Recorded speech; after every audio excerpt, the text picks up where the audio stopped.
Hey you guys, I know it's been a little while since we posted here on our YouTube channel. We have enjoyed the last few months just enjoying the holidays, having time with family, but now it is time to get started with some other things. I'm going to take you out into the garage and show you what we're going to be up to today. Hey y'all, it's just a couple days after Valentine's Day, and you know what that means. No, not more chocolate at a discount price, but we are going to get started with our seeds. A lot of people do their seeds inside with heat mats and grow lights, but not us. As part-time homesteaders, we do things on our schedule. Both of us have full-time jobs. We're not home to look at the plants and see if we need to turn on lights or water, so I like nature taking care of all that for us. And that's how we came across winter sowing, and that's what I want to tell you about today. So what is winter sowing? Winter sowing is a method of starting seeds outdoor in the winter. What we use are milk jugs to help us get us started. And I'm going to show you what you need, and then I'll show you the process of how we all do it. So we have milk jugs here. I have potting soil mix here. I love Happy Frog. That was recommended to me by people who have done winter sowing for years, and it seems to work really well. We have our seeds, which we'll need, and a screwdriver and an X-Acto knife. You'll need all these things to get started. So John is here, and he's going to help us with the step-by-step process. So step one is what? Find a good helper. Find a good helper. I've done that already. To do this, just a simple milk jug, as was mentioned. You want to cut a slit around 3 sides of the milk jug. Milk jug usually is kind of like in a square, and so you want to cut 3 sides. I just have a utility knife here, and I usually keep one of the sides with the handle. That just allows it to have a little bit more strength. And you can see, I'm just going to slide it across, try to stay as even as possible. It's not really a big deal. You're going to tape it up. Just the only thing is you don't want to be too low. If you're too low, you're going to run into problems. So again, all the way. And I'm going to use one side essentially as a hinge. So as you can see, I've just cut all the way around essentially the equator of the milk jug. And then this becomes a hinge, and you can access the inside. You're also going to want to take something small and sharp, kind of like a screwdriver. Here I've got a little tool here, and I'm going to poke a few times, some on the edge, on the sides, but I'm also going to poke some on the bottom. This just allows it to drain. If you want to have adequate drain holes, just so that it's not sitting in water. You're going to put this outside in the elements, and it's going to get some rain, snow, and the potential for a lot of moisture. So you just want it to be able to drain so it's not drowning inside.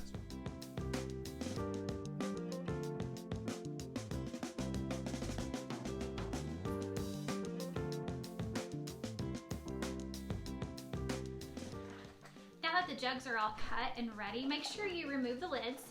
You do not want to have the lids on when you put them outside.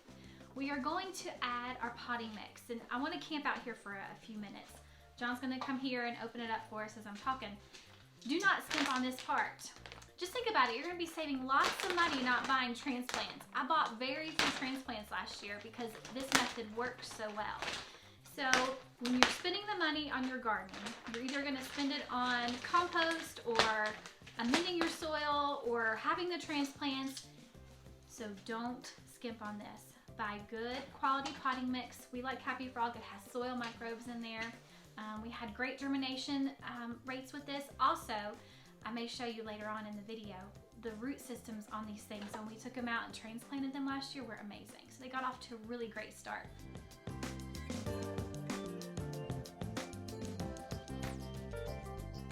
We're going to get started with this. We have a cup. We're going to scoop them out into the milk jugs. And this isn't loaded with all kinds of artificial fertilizers. Right. It's more organic. It's just going to be better for your seeds and your small plants. Holds moisture really well. Yes, it does. And that's why you have those extra drainage holes. Because what can happen if you don't have adequate drainage holes, it can build up mold in here, and you don't want that to happen. A little bit of that may happen anyway. So here's what it looks like. Just get the soil in there, like that. It's somewhat moist already, so we're not having to dampen it or anything right now.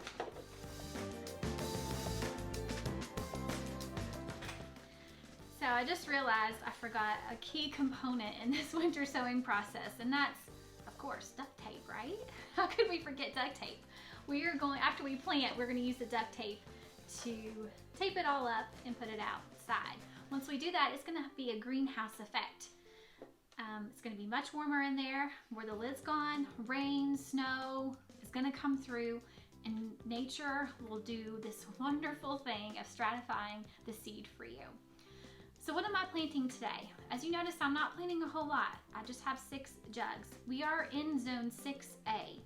I'm not ready to start my warm weather seeds just yet.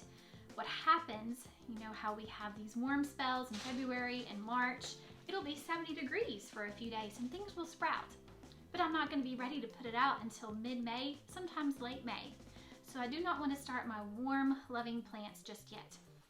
Today we're going to be planting spinach, kale, and a variety of onions. Last year these did wonderfully winter sowing, and these things can start and they're more frost hardy, and it's going to be okay if they sprout and frost comes on them. Another thing that I wanted to show you are these paint pens. A lot of times you'll see people talking about winter sowing and they use Sharpie markers to write on the milk jugs. That's what I've done the past 2 years, and that's one reason why my garden hasn't been as organized as I've wanted it to be. Because what happens with the Sharpie marker, it's not waterproof or sunproof. It comes off. And I would write it all over the jug, and sometimes there is not even a trace of that Sharpie marker. There is a great winter sowing Facebook group that I'm a part of, and the lady that started that, who's very knowledgeable, and I'll link to some of her videos below, recommended these Craft Smart paint pens, and I bought a whole bunch on Amazon, and I'm going to use these this year. And she said these are waterproof, so they will be able to withstand the weather. I also got some markers here. I thought if I went ahead and wrote it down and put it in the jug and wrote it on the jug between these 2 things, hopefully that will last, and I'll be able to use the marker in the garden later. So here's what happens. The seeds germinate when they're ready, when they're supposed to, for the most part, unless we have crazy weather, which we've had the last few years. And then you can take the jugs out and transplant them. And there you have it, right then and there. Amazing root systems. They don't have to be hardened off, really. I will open a jug for a day or 2, and then before I plant, just to make sure it's getting used to that wind and some sun exposure. But there's very little hardening off that happens. And for me, a busy mom, I'm still teaching my full-time job. I have 2 kids. It's hard for me to remember to harden off things and to do it the right way. So this has saved me so much hassle. And so when you're ready, you can take the onions and the different things that you plant and separate them, and you have everything ready. To me, this is just so much easier than having a big room dedicated to all my plants and having to fuss and worry about them. There is no fuss. This is fuss-free gardening. Now the fun part begins. The first jug we're going to plant ruby red long day onions from M.I. Gardener. Now last year when I planted onions, I only did like 5 in a jug. And I've learned since then from Luke from M.I. Gardener and from some other people, you can plant onions in clumps because they're super easy to transplant out and to separate the roots. So I'm doing quite a few seeds, definitely more than 5. So this will really save you on those jugs too. So you don't have to do so many. And I'm just going to scatter them on top just like you would when you sow them in the ground. And press them inside there.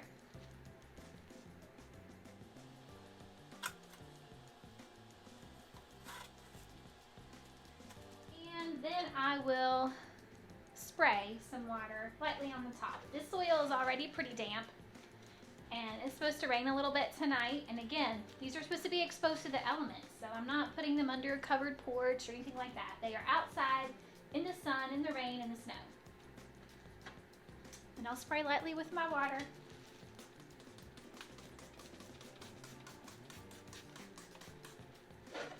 And they're planted. I went ahead and put everything on there with my paint markers, and I'll put this inside here, and then I will write it after I duct tape it around the center. I will write it on several places on this jug as well. Now, as you can tell here, these are new jugs, but we also reuse our jugs too from year to year. As long as you clean them out really well, we spray them with water at the end, and make sure we get, if they're crazy moldy or anything, we will get rid of those. And then we've just been saving them for the last few months, and we should have plenty. I think last year I did 61 jugs. I'm hoping to do a little bit more direct sowing with the jug on top of the soil in the ground in the garden, which I'll do another video on that later. So I hope I don't have so many jugs to fool with. It's easy, it's fun to do, but 61 jugs was a lot. It was a little daunting. So there's one, and I'm gonna do the same with the rest of my onions and my kale and my spinach.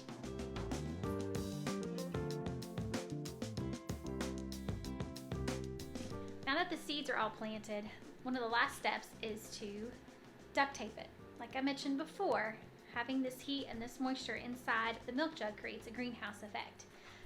My husband went ahead and measured it out for me. It's really complicated if you take the actual duct tape and go around. Trust me, I've tried. So if you could go ahead and measure it out and have them ready, it makes it a whole lot easier. So you just put the milk jug kind of on top of itself again, like before it was cut, and you'll go around with the tape. And even though it's already cut, it can still be a little bit tricky. This does not have to be perfect. A little air in there is fine, because once again, you know, the top is off of it. It's not going to hurt it a bit.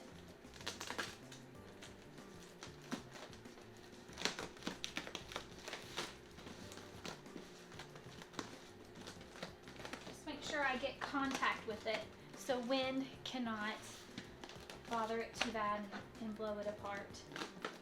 And this one was spinach, so I'm going to write right here on this flat part again what it is.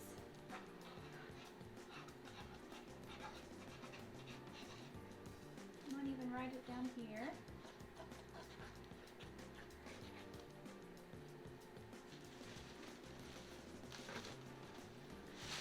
And this guy is ready to go outside. Again, in an uncovered area. It's a little dark outside right now, so I won't be able to show you where I'm putting them. I'm actually still debating whether to put them on the porch or out in the garden like I did last year. I don't know. I gotta decide that. There's pros and cons to both. I like looking at them, especially as it gets warmer. That's just something I like to do. I like to go outside and see what has sprouted. And to walk all the way out in the garden, it just took a little bit longer. I've done it on the back porch before, and it was just nice to walk out there and peek in here and see what's going on, see what's happening. So I think I'm going to keep them closer to me this time so I can check on them.